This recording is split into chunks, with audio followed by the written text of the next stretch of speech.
నేను జగన్మోహన్ రెడ్డి గారిని ఏమి అడుగుదాం అనుకుంటున్నానంటే, నిన్న ఆయన కూడా చూడొచ్చు మొత్తం యూట్యూబ్స్లో, న్యూస్ ఛానల్స్లో అంతా ఆయన మమ్మల్ని అటాక్ చేయడానికి వచ్చింది అందరికీ తెలుసు. అండ్ ఆయన కూడా చూసే ఉంటారు కూడా. ఇలాంటి వ్యక్తికి ఎమ్మెల్సీ పొజిషన్లో కూర్చోబెడితే ఫ్యామిలీని, పిల్లల్ని అటాక్ చేయడానికి వచ్చిన అతను ఇంకా ప్రజల్ని ఏమి సేవ్ చేస్తారు ఆయన?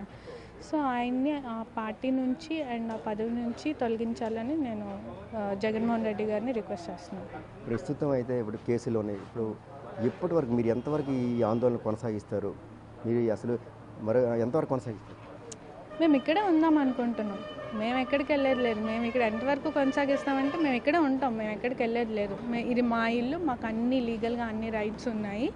ఆయనకి మేము పిల్లలం, ఆమెకి ఎలాంటి రైట్ లేదు, ఆమె బయటే ఉండాలి. వాళ్ళ బ్రదర్కి ఎలాంటి రైట్ లేదు, ఆయన పలాసలోనే ఉండాలి. మాకు అన్ని రైట్స్ ఉన్నాయి కాబట్టి మేము ఇక్కడే ఉంటాం.